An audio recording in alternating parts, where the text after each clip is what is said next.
क्या कभी ऐसा हुआ है कि कोई बहुत बहुत जरूरी चीज बिल्कुल याद ना आ रही हो और बड़ी झुंझलाहट हुई हो? अरे हाँ, बिल्कुल। हम अक्सर सोचते हैं कि भाई ये भूलना हमारे दिमाग की कोई कमी है, कोई गड़बड़ है। हाँ, एक खामी की तरह देखते हैं। पर क्या ये सच में सिर्फ एक खामी है या इसमें कुछ और भी गहरा छुपा है?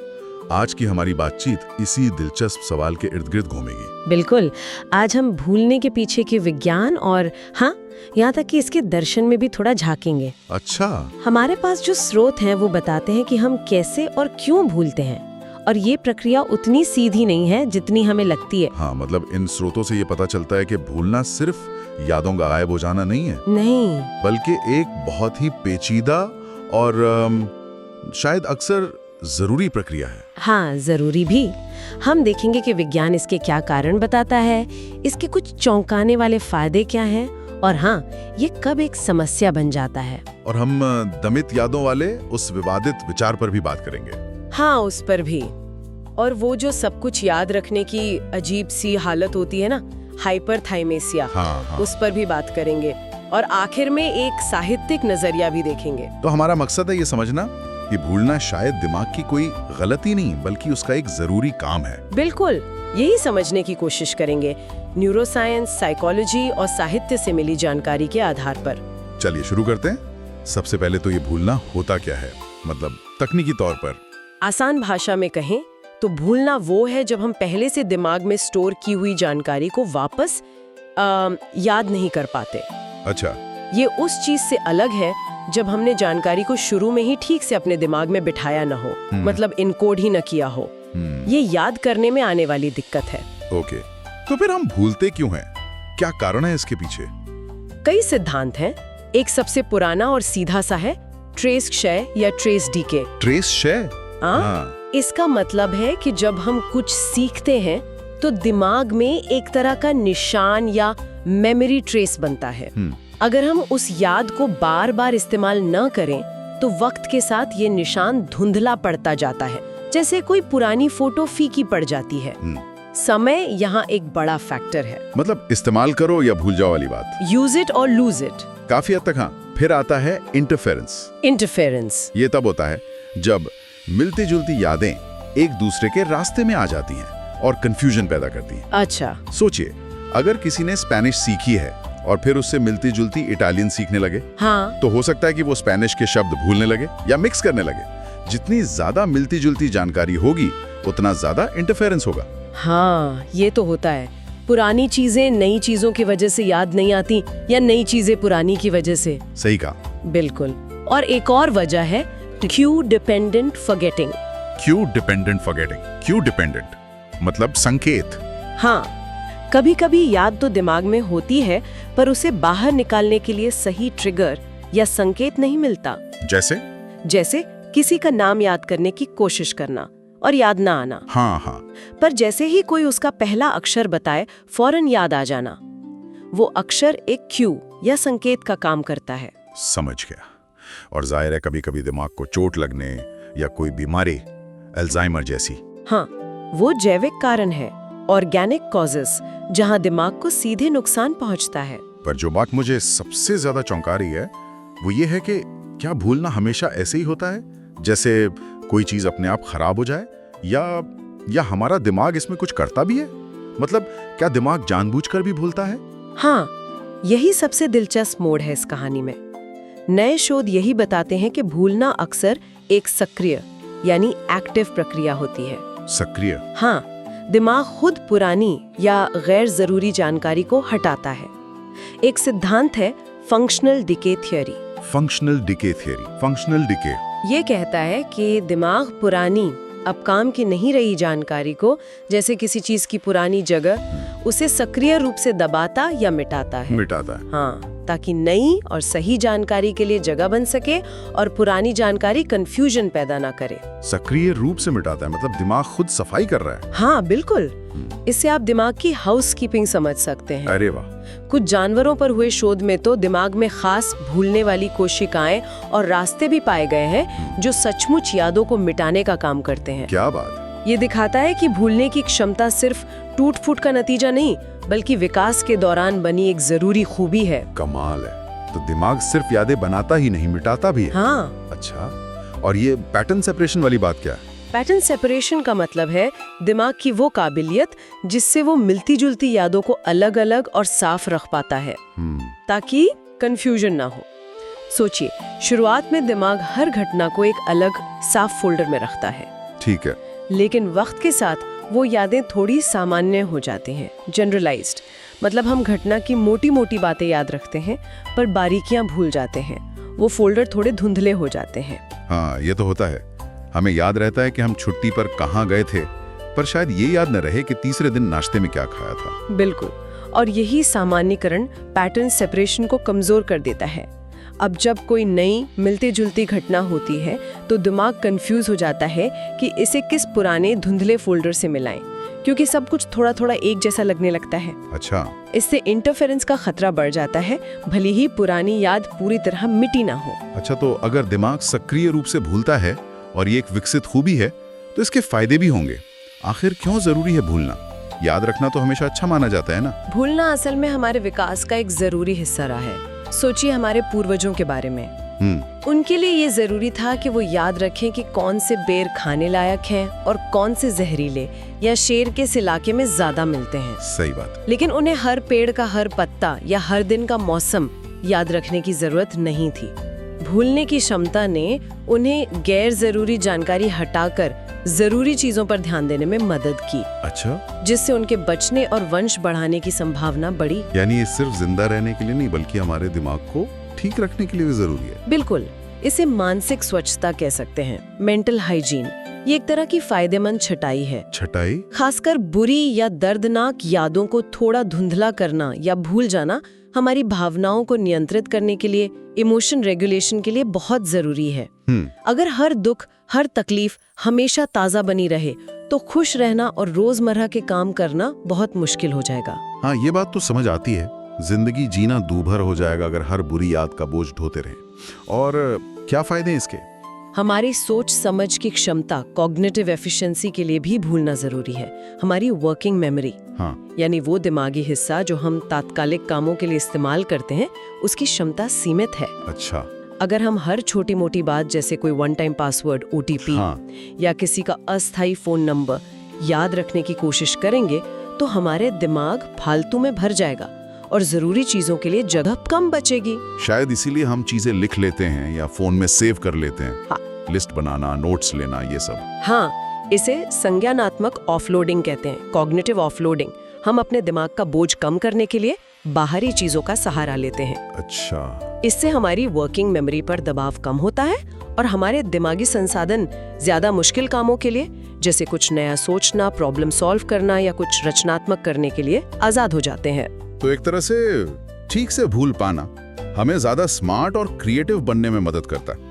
हाँ, कह सकते हैं। वाह, भूलने के इतने फायदे। क्या समाज के स्तर पर भी इसका कोई रोल है? हाँ, सामाजिक जुड़ाव में भी, सोशल कोहेजन भूलने की अहम भूमिका है। ये हमें माफ करने और आगे बढ़ने में मदद करता है। माफ करने में? सोचिए, अगर हम किसी की कही हुई हर कड़वी बात या हर गलती को हमेशा याद रखें तो रिश्ते निभाना कितना मुश्किल होगा। हाँ, मुश्किल तो होगा, पर माफ करने के लिए भूलना जरूरी है, ये कैसे? देखिए, माफी का मतलब अक्सर ये होता है कि हम किसी गलत काम के लिए अपनी भावनात्मक प्रतिक्रिया को बदलें। अगर किसी अपमान या चोट की याद हमेशा उतनी ही ताज़ी और चुभने वाली बनी रहे तो मन से माफ करना लगभग नामुमकिन हो जाएगा। सही बात है। समय के साथ नकारात्मक भावनाओं का थोड़ा कमजोर पड़ना या उन विवरणों का धुंधला जाना जो हमें सबसे ज्यादा दुख देते हैं, वो माफी की प्रक्रिया में मदद करता है। और शायद जानबूझकर किसी बात को जाने देना, मन से निकालना भी भूलने में मदद करता हो। बिल्कुल। जब कोई सचेत रूप से फैसला करता है कि वो पुरानी बातों को पकड़कर नहीं बैठेगा तो ये दिमाग को उस याद से जुड़े भावनात्मक बोझ को कम करने में मदद कर सकता है। तो कुल मिलाकर भूलना हमें व्यक्तिगत और सामाजिक दोनों स्तरों पर स्वस्थ रहने में मदद करता है। बहुत ज्यादा याद रखना भी अपने आप में एक समस्या हो सकती है। लेकिन भूलना हमेशा फायदेमंद तो नहीं होता होगा, खासकर जब हम कुछ नया सीखने की कोशिश कर रहे हों या परीक्षा की तैयारी कर रहे हों। सही कहा। सीखने के दौरान एक अजीब चीज होती है जिसे रिट्रीवल इंड्यूस्ड फॉरगेटिंग कहते हैं, RIF। रिट्रीवल इंड्यूस्ड फॉरगेटिंग, ये क्या है? ये थोड़ा चौंकाने वाला है। होता ये है कि जब आप किसी खास जानकारी को याद करने की कोशिश करते हैं और उसमें सफल होते हैं, हाँ, तो उससे जुड़ी हुई दूसरी मिलती जुलती जानकारी जिसका आपने अभ्यास नहीं किया है, वो आपके दिमाग से और ज्यादा मिट सकती है। क्या मतलब? एक चीज याद करने से दूसरी भूल सकते हैं। हाँ, कुछ ऐसा ही। मान लीजिए आप देशों और उनकी राजधानियों की लिस्ट याद कर रहे हैं। ठीक है। अगर आप बार बार फ्रांस, पेरिस, स्पेन, मैड्रिड याद करते हैं तो हो सकता है कि आप इटली, रोम भूल जाएं, भले ही आपने उसे पहले पढ़ा हो। अरे, ऐसा क्यों? ऐसा शायद इसलिए होता है कि जब आप एक चीज को याद करते हैं तो दिमाग उससे मिलती जुलती दूसरी चीजों को दबा देता है ताकि कंफ्यूजन ना हो। अच्छा। ये दिखाता है कि याद करने की प्रक्रिया, जो हमें लगता है कि सब कुछ पक्का कर रही है, वो अनजाने में कुछ चीजों को मिटा भी सकती है। ये तो सीखने वालों के लिए ध्यान रखने वाली बात है। बिल्कुल। और तनाव या मूड का भी तो असर पड़ता है याददाश्त पर। हाँ, बहुत ज्यादा। थोड़ा बहुत तनाव कभी-कभी सीखने में मदद कर सकता है, शायद हमें ज्यादा फोकस करने पर मजबूर करता है। लेकिन बहुत ज्यादा या लंबे समय तक चलने वाला तनाव, क्रॉनिक स्ट्रेस, याददाश्त के लिए बुरा है। हाँ, तनाव वाले हार्मोन जैसे कोर्टिसोल जब ज्यादा हो जाते हैं तो वो याद रखने की क्षमता को कमजोर कर सकते हैं। खासकर बचपन में अगर गंभीर तनाव झेला हो तो उसका असर बाद की जिंदगी में भी दिख सकता है। और अगर किसी का मूड खराब हो, जैसे डिप्रेशन जैसी स्थितियों में याददाश्त में एक तरह का बायस या झुकाव आ जाता है। झुकाव? कैसा झुकाव? लोग अक्सर अच्छी, सकारात्मक घटनाओं को ठीक से याद नहीं रख पाते, लेकिन बुरी, नकारात्मक घटनाओं की यादें ज्यादा मजबूत हो जाती हैं। ओहो, ये दिमाग के सामान्य फिल्टरिंग सिस्टम के उलट है, जो आमतौर पर हमें बुरी यादों से थोड़ा बचाता है। ये चीज व्यक्ति को और ज्यादा नकारात्मक महसूस करा सकती है। ये तो मुश्किल है। हाँ, पर अच्छी बात ये है कि डिप्रेशन का इलाज होने पर याददाश्त की ये दिक्कतें अक्सर सुधर जाती हैं। अच्छा। और उम्र बढ़ने के साथ भी याददाश्त में बदलाव आते हैं। जैसा हमने पहले बात की थी, यादें ज्यादा सामान्य हो जाती हैं, बारीकियां खो जाती हैं। हाँ। इससे मिलती जुलती नई और पुरानी जानकारी में फर्क करना मुश्किल हो जाता है और इंटरफेरेंस का खतरा बढ़ जाता है। अब आते हैं एक ऐसे विचार पर जो काफी सुनने में आता है, बहुत ज्यादा भूलना, खासकर किसी सदमे या ट्रॉमा के बाद। लोग कहते हैं कि दर्दनाक यादें पूरी तरह दब जाती हैं। ये दमित यादों, रिप्रेस्ड मेमोरी का कॉन्सेप्ट कहां तक सही है? ये विचार मनोविश्लेषण से आया है, साइको एनालिसिस, कि हमारा दिमाग बहुत दर्दनाक या अस्वीकार्य यादों को अनजाने में हमारी चेतना से बाहर धकेल देता है ताकि हमें उनका पता ही ना चले। लेकिन ये जानना बहुत जरूरी है कि ये सिद्धांत वैज्ञानिक रूप से बहुत ज्यादा विवादित है। हाँ, और ज्यादातर मनोवैज्ञानिक शोध इसे सही नहीं मानते। इस बात के पुख्ता सबूत नहीं है कि यादें किसी खास दमन के तरीके से छुप सकती हैं जो सामान्य भूलने से अलग हो। क्या इस विचार से कोई समस्या हुई है? हाँ, दुर्भाग्य से 90s के दशक में रिकवर्ड मेमोरी थेरेपी काफी चर्चा में थी, जो इसी सिद्धांत पर आधारित थी। अच्छा। पूरी तरह से झूठी यादें, फॉल्स मेमोरीज पैदा हो गई, खासकर बचपन के दुर्व्यवहार की। झूठी यादें? हाँ, और इन झूठी यादों के आधार पर कई लोगों पर गलत आरोप लगे और उन्हें सजा भी हुई। इसी वजह से ज्यादातर विशेषज्ञ अब रिप्रेस्ड या रिकवर्ड मेमोरी जैसे शब्दों का इस्तेमाल करने से बचते हैं और इस सिद्धांत को लेकर बहुत सावधान रहते हैं। तो फिर ट्रॉमा या सदमे के बाद याददाश्त का सच क्या है, अगर दमन नहीं है तो? असल में शोध बताते हैं कि ट्रॉमा झेलने वालों के लिए समस्या अक्सर भूलना नहीं बल्कि भूल ना पाना होती है। भूल ना पाना? हाँ, बहुत तनावपूर्ण घटनाएं अक्सर बहुत मजबूत अमिट यादें बनाती हैं। ट्रॉमा के बाद लोगों को अक्सर घुसपैठ करने वाली यादें परेशान करती हैं, इंट्रूसिव मेमोरीज। मतलब? यानी घटना की यादें बार बार बिना चाहे दिमाग में आती रहती हैं। अगर ट्रॉमा से जुड़ी कोई याददाश्त भुलाई भी जाती है तो वो आमतौर पर उन्हीं सामान्य तरीकों से होता है जिनसे हम बाकी चीजें भूलते हैं। समय के साथ धुंधला पड़ना, इंटरफेरेंस, सही संकेत न मिलना, किसी खास रिप्रेशन वाले जादुई तरीके से नहीं। तो ऐसा लगता है कि बहुत ज्यादा भूल जाने का डर शायद उतना बड़ा खतरा नहीं है, शायद असली खतरा पर्याप्त भूल ना पाना है। बिल्कुल, और इसका सबसे जीता जागता सबूत है एक बहुत ही दुर्लभ दिमागी हालत जिसे हाइपरथाइमीजिया कहते हैं। हाइपरथाइमीजिया या HSAM।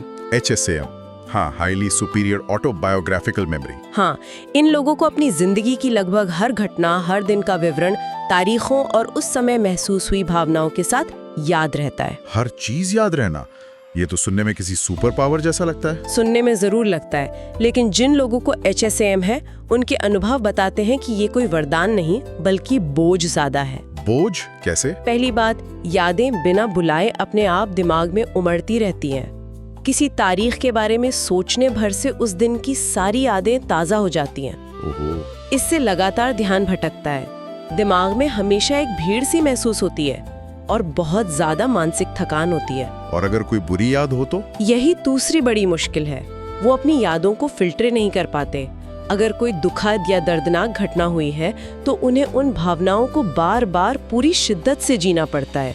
वो उसे भूल कर या उसकी चुभन कम करके आगे नहीं बढ़ पाते। ये तो बहुत दुखद है। हाँ, और तीसरी बात, HSAM अक्सर चिंता, डिप्रेशन और OCD जैसी मानसिक स्वास्थ्य समस्याओं के बढ़े हुए जोखिम से जुड़ा होता है। शायद इसलिए क्योंकि ये लोग अतीत में बहुत ज्यादा उलझे रहते हैं, अपनी यादों में फंसे हुए महसूस करते हैं। तो परफेक्ट मेमोरी एक तरह का विरोधाभास है। ये मामले वाकई दिखाते हैं कि भूल पाना कितना जरूरी है। ये सिर्फ दिमाग की कोई खामी नहीं बल्कि एक बचाव का तरीका है। और दिलचस्प बात यह है कि भूलने की इस जरूरत को सिर्फ आज का विज्ञानी नहीं समझ रहा। करीब 100 साल से भी पहले एक लेखक ने इस बारे में बहुत खूब लिखा था। आप जेरोम की बात कर रहे हैं। उनकी किताब Idle Thoughts of an Idle Fellow, उसका वो निबंध ऑन मेमोरी। हाँ बिल्कुल, उन्होंने याददाश्त की तुलना एक ऐसे बच्चे से की थी जो चीजें तोड़ मरोड़ कर लाता है, कभी पूरी नहीं। हाँ, पढ़ा है मैंने। उन्होंने लिखा था, मैं सब कुछ याद रखने की इच्छा नहीं रखता क्योंकि अतीत की कई बातें, खासकर अपनी गलतियां, भूल जाना ही बेहतर है। उनके लिए भूलना खुद को नैतिक रूप से सुधारने और अपनी वर्तमान पहचान को बनाए रखने के लिए जरूरी था। और उनकी वो बात आज की मनोवैज्ञानिक समझ से कितनी मिलती है। उन्होंने कहा था कि शुक्र है कि यादों की लंबी जंजीर में सिर्फ सुखद कड़ियां ही ज्यादा चमकती हैं। हाँ। और आज की कड़वाहट पर कल हंसा जा सकता है। को थोड़ा सुधार देती है, उसे साफ सुथरा बना देती है। जब हम पीछे मुड़कर देखते हैं तो हमें चमक दिखती है, अंधेरा नहीं।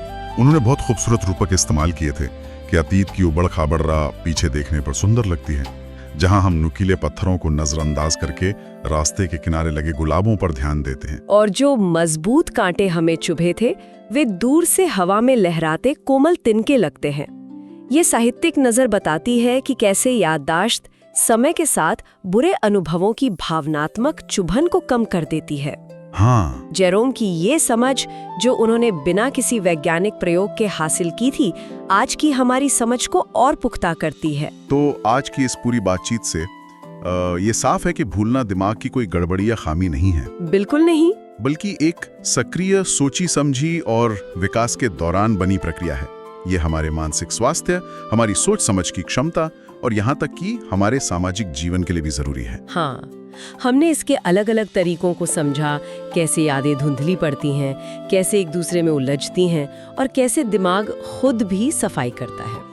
हमने इसके फायदे देखे, गैर जरूरी बोझ कम करना, भावनाओं को संभालना, माफ करना संभव बनाना। और हमने इसके नुकसानों पर भी बात की, जैसे सीखते समय होने वाला वो IRF। हाँ, IRF या तनाव और खराब मूड का असर। हमने दमित यादों के उस विवादित सिद्धांत को समझा और जाना कि सब कुछ याद रखना, वो HSAM असल में कितना मुश्किल हो सकता है। हाँ। और अंत में जेरोम जैसे विचारक की नजर से देखा कि खुशी, नैतिक सुधार और मानसिक शांति के लिए भूलने की कला कितनी जरूरी है। शायद भूलने की इस गहरी समझ से हमें अपने दिमाग की इस जटिल मशीन की थोड़ी और कद्र हो।